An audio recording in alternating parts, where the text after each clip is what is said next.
But एक space जहां पर आज सुबह थोड़े कंसर्न्स आए थे, ओबरॉय रियल्टी की तरफ से हमने देखा काफी खराब अपडेट आया था।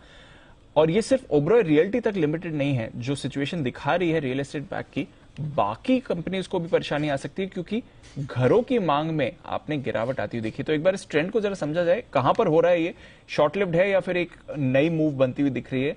वरुण है हमारे साथ। वरुण बताइए, स्लो डाउन आ रहे हैं यहाँ पर? डेफिनेटली दीप, इनफैक्ट जो कि मैं बैंक्स का भी आपको बता रहा था कि बैंक्स की जो कॉन्फ्रेंस कॉल थी उसमें भी उन्होंने यही कहा कि जो मोमेंटम है कहीं ना कहीं रियल एस्टेट स्पेस में वो काफी हद तक अब ढीला पड़ता हुआ नजर आ रहा है। देखिए, ब्याज दरें लगातार बढ़ रही है, इन्फ्लेशन लगातार बढ़ रहा है, तो कहीं ना कहीं इसका इम्पैक्ट जो है अब कंज्यूमर सेंटीमेंट पे पड़ने लगा है। और सबसे पहले रियल एस्टेट सेक्टर जो है उस पर हिट देखने मिला है। Q3 के अपडेट जो कंपनियों ने दिए हैं उसमें धीमापन का साफ आपको देखने मिलेगा। ओबेरॉय रियल्टी देखिए, सेल्स वैल्यू जो है उसमें लगभग क्वार्टर 45% के आसपास की गिरावट देखने मिली और साल दर साल 67.5% के आसपास की गिरावट है। मैक्रोटेक का अगर आप देखेंगे तो जो प्री सेल्स है उसमें 3.5% की गिरावट है। अजमेरा रियल्टी, इस कंपनी की जो सेल्स वैल्यू है उसमें लगभग 23% के आसपास की और वॉल्यूम्स में 20.5% के आसपास की गिरावट देखने मिली। कोलते पाटिल को भी अगर आप देखेंगे तो प्राइस रियलाइजेशन जो है उसमें 4% के आसपास की गिरावट देखने मिली है। तो कहीं ना कहीं पूरा का पूरा अगर स्पेस देखेंगे रियल एस्टेट जो इन्होंने अपने इस क्वार्टर के अपडेट दिए हैं उसमें साफ गिरावट आपको देखने मिल रही है। नो डाउट पिछले साल अगर आप देखेंगे तो अच्छी खासी बिक्री हुई थी, तो थोड़ा बहुत आप कह सकते कि बेस जरूर हाई था, लेकिन मोमेंटम जो है वो रियल एस्टेट स्पेस में फिसलता हुआ साफ नजर आ रहा है और कमजोर डिमांड जो है अगले 3 से 6 महीने रहने का अनुमान लगाया जा रहा है। तो कहीं ना कहीं ये स्पेस जो है अब थोड़ा बहुत अपना मोमेंटम लूज कर रही है। क्वार्टरली अपडेट्स भले रियल एस्टेट कंपनीज के हो भले बैंक्स के हो, सब के सब इसी तरफ इशारा कर रहे हैं। तो रियल एस्टेट में एक स्लोडाउन के संकेत हैं और ज्यादातर घरों की मांग में ये दिखता है। सभी बड़े शहरों में देखा गया है, ज्यादातर सब जगह देखने मिला। आप देखिए ना, और अगर आप डेवलपर्स को देखेंगे तो ये ऐसा नहीं है कि सिर्फ जो प्राइम डेवलपर्स है, वो छोटे डेवलपर्स में भी कहीं ना कहीं दिक्कतें हैं, तो अक्रॉस है। चोपड़ा साहब, आपका कमेंट सर। ओबरॉय के अपडेट्स भी काफी खराब थे। वो one of real estate company चलो मान भी लिया, बट ये तो सेक्टर का ट्रेंड बनते हुए दिख रहा है सर।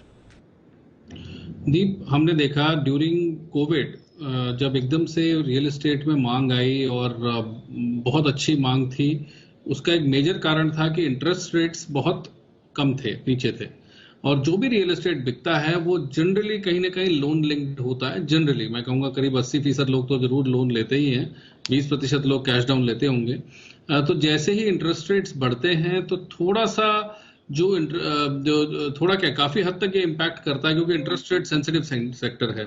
और जहां पर भी हाई इंटरेस्ट रेट्स हैं, और नो डाउट कोविड से लेके अभी तक देखें तो रियल एस्टेट प्राइसेस कहीं कहीं पे तो डबल और कहीं तो डबल से ज्यादा भी हो गए हैं। मैं अपने शहर की बात करूं, दिल्ली की बात करूं, तो काफी हद तक तेजी आई है। तो जहां हाई रियल एस्टेट प्राइसेस हों और हाई इंटरेस्ट रेट्स हो तो थोड़ा स्लो डाउन लाजमी है। मगर बिल्डर्स की अच्छी बात यह है कि बिल्डर्स ने काफी अपनी जो एक्सेस इन्वेंट्री थी वो काफी लिक्विडेट हुई है कोविड के दौरान। तो मुझे लगता है जैसे इंटरेस्ट रेट थोड़ा सा भी नरम होना शुरू करेंगे तो दोबारा से रियल एस्टेट सेक्टर अच्छा हो जाएगा। और ओबरॉय रियलिटी निश्चित रूप से काफी दिग्गज कंपनी है। मेरा यह मानना है कि गोदरेज प्रॉपर्टीज है, ओबरॉय रियलिटी, डीएलएफ, जितनी भी बड़ी कंपनीज हैं ये सब बहुत अच्छा करेंगी और इन सब में निवेश करना चाहिए। मगर अभी थोड़ा सा मुझे लगता है रुकना चाहिए, क्योंकि हाई इंटरेस्ट रेट्स हैं। जैसे ही नेक्स्ट अपनी क्रेडिट पॉलिसी आती है, हो सकता है कि गवर्नर साहब या तो इंटरेस्ट रेट्स बढ़ाना कम कर दें या खत्म कर दें, ये भी एक पॉसिबिलिटी है।